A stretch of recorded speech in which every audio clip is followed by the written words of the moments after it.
সীমান্ত পরিস্থিতি জানাবো। সীমান্তে থামছে না বিএসএফ এর পুশিং চেষ্টা। কুড়িগ্রামের পরিস্থিতি জানাতে আমার সাথে যুক্ত হচ্ছেন গোলাম মাওলা সিরাজ। চলে যাচ্ছি তার কাছে। সিরাজ, আপনার কাছে সবশেষ কি খবর আছে জানাবেন।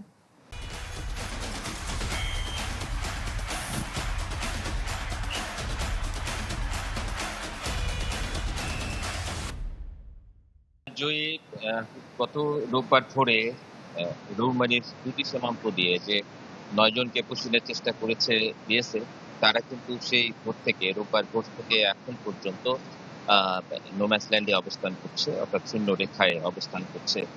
তাদেরকে ফেরত দিতে বিজিবি বিএসএফ পতাকা বৈঠক হয়েছে, কিন্তু বিএসএফ এখন পর্যন্ত তাদেরকে ফেরত নিতে রাজি হয়নি। এদিকে বিজিবি কিন্তু তাদেরকে বাংলাদেশে প্রবেশ করতে দিচ্ছে না। তো সবচেয়ে বড় যে বিষয় সেটি হলো যে সেখানে একটি শিশু রয়েছে ৫ থেকে ৬ মাসের বয়সের, এবং একটি ২.৫ বছরের শিশু রয়েছে। এই দুই শিশু ইতিমধ্যে অসুস্থ হয়ে পড়েছে, এবং নারীও অসুস্থ হয়ে পড়েছে।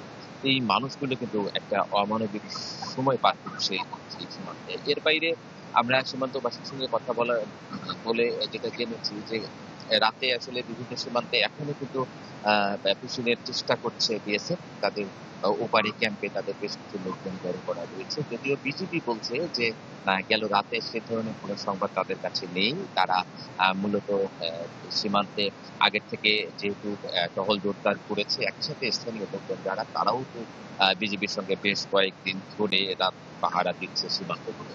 তো এই হচ্ছে অবস্থা। সবচেয়ে বড় বিষয় যে এই যে ৯ জন মানুষ, তারা আসলে কখন ফিরবে ওই পার বা এপারের কোনো সীমান্তে, এই সময়টিও কিন্তু তারা জানে না। ফলে তাদের মাঝেই কিন্তু একটা হতাশা কাজ করছে। জয়ী। ধন্যবাদ আপনাকে।